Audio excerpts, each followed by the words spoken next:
नमस्कार दोस्तों, मैं सनी शर्मा फिर से हाजिर अपने चैनल सनी नाथ पे स्वागत करता हूं सभी भाई बहनों का। आज मैं फिर से हाजिर हूं एक नई जानकारी के साथ।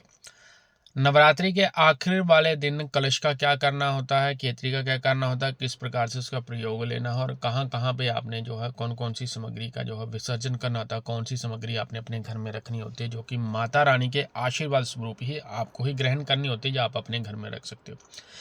सर्वप्रथम निवेदन रहता है, चैनल पे फर्स्ट टाइम इस चैनल को जरूर सब्सक्राइब करें, बेल आइकन पे क्लिक करें। लाइव चैट में आप लोग मेरे साथ फ्री में बात कर सकते हो। सभी धर्मों का आदर सत्कार मान करते हो और व्यक्ति का दायरे को ध्यान में रखते हो। मेरा काम सिर्फ आप लोगों को जानकारी देना है। इंटरनेट की दुनिया में कोई मेरा गुरु है, कोई चेला, कोई गुरु नहीं, तो किसी के झांसे में आप लोगों ने नहीं फंसना। 98 91 59 70 98915270 मेरा नंबर है।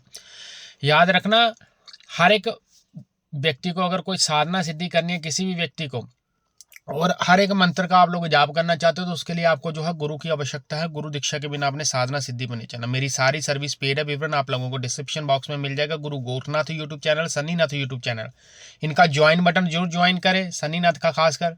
और लाइव स्ट्रीमिंग में मेरे साथ बातचीत कर सकते हो। कुछ वीडियो ऐसे हैं जो सिर्फ जिन्होंने ज्वाइन कर रखा वही देख सकते हैं।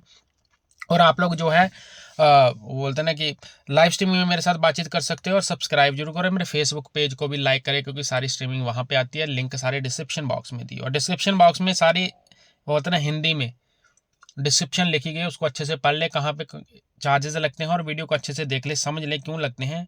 फिर आप लोगों को वो चीज़ समझ में आ जाए, तब आप मेरे साथ जो कंसल्ट कर सकते हो। नंबर स्क्रीन के ऊपर है मेरा।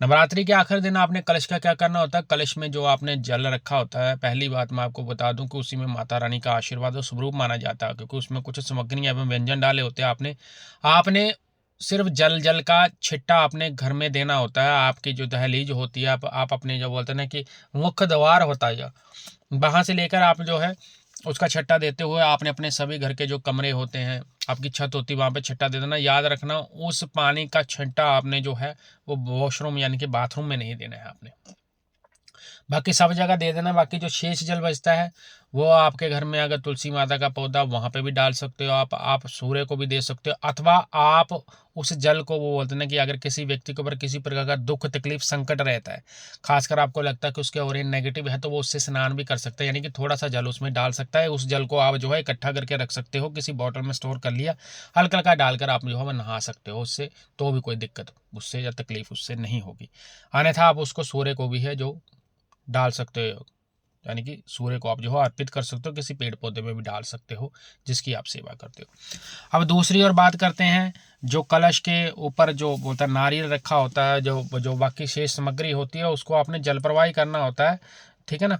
उसको आपने ऐसे नहीं कहीं पे भी डालना होता, तो उसको जल प्रवाह करना। आपने हवन यज्ञ तब करेंगे, जो भी सामग्री शेष बचती है सारी जल प्रवाह जानी है। यहाँ तक कि खेतरी भी जो है वो भी जल प्रवाह ही आपने करनी होती है। मात्रे के नारियल होता है, उसको आपने फोड़ना है, यानी कि आपने उसको प्रसाद स्वरूप ही ग्रहण कर लेना फोड़कर। उसमें से जो जल निकलता है नारियल का, उसका भी घर में छट्टा दे सकते हो, अथवा थोड़ा थोड़ा प्रसाद स्वरूप में ग्रहण कर सकते हो। और जो नारियल होता है शेष, वो आपने स्वयं ही ग्रहण कर लेना है, स्वयं ही आपने खा लेना है, यानी कि आपने अपनी फैमिली को बांट देना है। ये सारी क्रिया आपने जो है नवरात्रि के आखिरी दिन आपके जब व्रत खुल जाएंगे उससे नेक्स्ट डे करना है। यानी कि अगर आपने अष्टमी तक का संकल्प लिया है, तो नौमी को आपने ये सामान उठाना। अगर आपने नौमी तक का संकल्प लिया, तो आपने 10वीं को यानी कि 10वें दिन ये सामान उठाना। इस चीज़ का ध्यान रखना, जिस दिन आपने माता को भोग दिए, आपने जो है माता के नाम का आपने भोजन कन्याओं को खिलाया, उसी दिन सेम डे पे आपने ये नहीं करना, नेक्स्ट डे ही आपने ये कार्य करना है। इसी में ही माता रानी का वो होता है स्वरूप होता है, आपने बिठाया जो, इसी में माता रानी की आपके ऊपर कृपा दृष्टि होती है, और इसी में जो है माता रानी का आपके ऊपर आशीर्वाद जो है बना रहता है।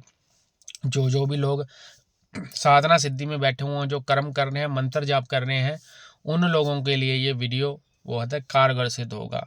बाकी अगर आप किसी साधना में है, किसी संकल्प में है, नवरात्रि में आपको किस प्रकार के स्वप्न दिखते हैं, आपको सिद्धि के संकेत है, उसके लिए आप मेरे पॉडकास्ट वॉच कर सकते हो। उन पॉडकास्टों में जो है जेन्युइन रूप में जो है मेरी तरफ से आप लोगों को एक इन्फॉर्मेशन प्रोवाइड करी गई है, अथवा उसमें आपको बताया गया है कि साधना सिद्धि पे चलते हुए, या आप जब नवरात्रियों में जाप करते हैं देवियों को, तब किस प्रकार के स्वप्न पढ़ सकते हैं, उन स्वप्नों का क्या अर्थ होता है, और सिद्धि मिलने के क्या प्रमाण होते हैं।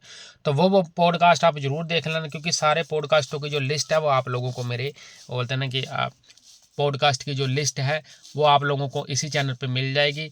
और मेरे द्वारा दी गई जानकारी स्पष्ट और अच्छी लगती है तो सन्नी नाथ यूट्यूब चैनल को सब्सक्राइब और वीडियो को शेयर जरूर करें। और बाकी की सर्विस पेड है, विवरण डिस्क्रिप्शन बॉक्स में मेंशन है।